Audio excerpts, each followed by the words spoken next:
Hi friends, welcome back to my channel. ಪ್ರೆಗ್ನೆನ್ಸಿಯಲ್ಲಿ ನೋಡೋದಾದರೆ 80% pregnant ಲೇಡೀಸ್ಗೆ ಈ ಒಂದು ಗರ್ಭದ ಮೇಲೆ ಲೈನ್ ಅನ್ನೋದು ಫಾರ್ಮ್ ಆಗಿರುತ್ತೆ. ಈ ಲೈನ್ ಅನ್ನೋದು ಯಾವ ತಿಂಗಳಿಂದ ಫಾರ್ಮ್ ಆಗುತ್ತೆ, ಯಾಕೆ ಫಾರ್ಮ್ ಆಗುತ್ತೆ, ಇದು ಯಾವುದಕ್ಕೆ ಒಂದು ಇಂಡಿಕೇಷನ್ ಅನ್ನೋದನ್ನು ಈ ವಿಡಿಯೋದಲ್ಲಿ ನಿಮಗೆ ತಿಳಿಸ್ಕೊಡ್ತಾ ಇದ್ದೀನಿ. ಈ ವಿಡಿಯೋ ಕೊನೆವರೆಗೂ ನೋಡಿ, ಖಂಡಿತವಾಗ್ಲೂ ಇಂಟ್ರೆಸ್ಟಿಂಗ್ ಆಗಿರುತ್ತೆ.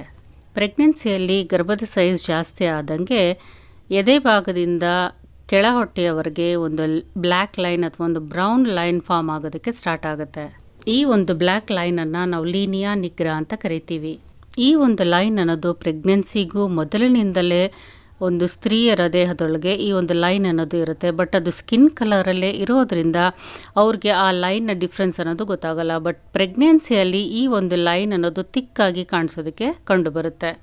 ಪ್ರೆಗ್ನೆನ್ಸಿಯಲ್ಲಿ ಈಸ್ಟ್ರೋಜನ್, ಪ್ರೊಜೆಸ್ಟ್ರಾನ್ ಹಾರ್ಮೋನ್ಸ್ ಅನ್ನೋದು ಅಧಿಕವಾಗಿ ಪ್ರೊಡ್ಯೂಸ್ ಆಗೋದಕ್ಕೆ ಸ್ಟಾರ್ಟ್ ಆದಾಗ ಮೆಲಾನಿನ್ನು ಸಹ ಜಾಸ್ತಿಯಾಗಿ ಪ್ರೊಡ್ಯೂಸ್ ಆಗುತ್ತೆ. ಸೊ ಮೆಲಾನಿನ್ ಜಾಸ್ತಿ ಪ್ರೊಡ್ಯೂಸ್ ಆಗೋದ್ರಿಂದ ಸ್ಕಿನ್ ಕಲರ್ ಅನ್ನೋದು ಡಾರ್ಕಿಶ್ ಆಗಿ ಆಗುತ್ತೆ.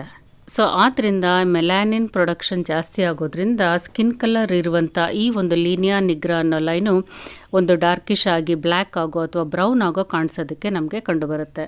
ಕೆಲವ್ರಿಗೆ ಇದು ತುಂಬ ಡಾರ್ಕ್ ಕಲರ್ ಆಗಿ ಇರುತ್ತೆ, ಕೆಲವ್ರಿಗೆ ಇದು ಪೇಲ್ ಆಗಿ ಕಾಣುತ್ತೆ. ಪ್ರೆಗ್ನೆನ್ಸಿಯ 4th ಮಂತಿಂದ ಈ ಒಂದು ಲೈನ್ ಅನ್ನೋದು ಕಾಣಿಸೋದಕ್ಕೆ ಸಿಗುತ್ತೆ. ಈ ಲೈನ್ ಇದ್ದರೂ ಇಲ್ಲದೇ ಇದ್ದರೂ ಗರ್ಭಿಣಿ ಸ್ತ್ರೀಯರು ಯಾವುದೇ ರೀತಿಯಾದ ಆತಂಕವನ್ನು ಪಡಬೇಕಾಗಿಲ್ಲ. ಡೆಲಿವರಿ ಆದ ನಂತರ ಈ ಒಂದು ಲೈನು ಹಾಗೆ ಗ್ರ್ಯಾಜುವಲ್ ಆಗಿ ಪೇಲ್ ಕಲರ್ ಆಗಿ ಲೈಟ್ ಆಗಿ ಹೊರಟೋಗುತ್ತೆ. ಬಟ್ ಕೆಲವರಲ್ಲಿ ಈ ಒಂದು ಮಾರ್ಕ್ ಹಾಗೆ ಉಳ್ಕೊಂಡಿರುತ್ತೆ. ಅದಕ್ಕೆ ನೀವು ಶೀ ಬಟರ್ ಅಥವಾ ಒಂದು ಕೋಕೋ ಬಟರನ್ನು ಅಪ್ಲೈ ಮಾಡ್ತಾ ಬರೋದ್ರಿಂದ ಸ್ಟ್ರೆಚ್ ಮಾರ್ಕ್ಸ್ ಜೊತೆ ಈ ಒಂದು ಲೈನು ಸಹ ಗ್ರ್ಯಾಜುವಲ್ ಆಗಿ ಡಿಸಪಿಯರ್ ಆಗೋಗುತ್ತೆ. ಬಟ್ ಮೆಲಾನಿನ್ ಪ್ರೊಡ್ಯೂಸ್ ಆಗೋದ್ರಿಂದ ಈ ಒಂದು ಲೈನ್ ಫಾರ್ಮ್ ಆಗುತ್ತೆ. ಈ ಒಂದು ಲೈನ್ ಫಾರ್ಮ್ ಆಗೋದ್ರಿಂದ ಬೇಬಿ ಯಾವುದೇ ರೀತಿಯಾದ ಕಪ್ಪು ಆಗೋದಕ್ಕೆ ಚಾನ್ಸಸ್ ಇಲ್ಲ. ಬೇಬಿ ನ್ಯಾಚುರಲ್ ಆಗಿ ಗರ್ಭದಲ್ಲಿ ಬೆಳೀತಾ ಇರುತ್ತೆ.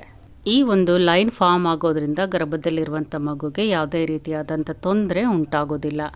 ಎದೆ ಭಾಗದಿಂದ ಹೊಕ್ಕಳುವರೆಗೂ ಈ ಲೈನ್ ಬಂತು ಅಂತ ಹೇಳಿದ್ರೆ ಒಂದು ಹೆಣ್ಣು ಮಗು ಆಗುತ್ತೆ ಅಂತಲೂ, ಎದೆ ಭಾಗದಿಂದ ಕೆಳ ಹೊಟ್ಟೆವರೆಗೂ ಈ ಲೈನು ಕಂಟಿನ್ಯೂ ಆಗಿ ಹೋಗಿರುತ್ತೆ ಅಂದರೆ ಬಾಯ್ ಬೇಬಿ ಆಗುತ್ತೆ ಅಂತಲೂ ಒಂದು ಜೆಂಡರ್ ಪ್ರಿಡಿಕ್ಷನನ್ನು ಮಾಡ್ತಾ ಇರ್ತಾರೆ. ಬಟ್ ಇದಕ್ಕೆ ಯಾವುದೇ ರೀತಿಯಾದಂಥ ಸೈಂಟಿಫಿಕ್ ರೀಸನ್ಸು, ಎವಿಡೆನ್ಸಸ್ಸು ಅನ್ನೋದು ಇಲ್ಲ.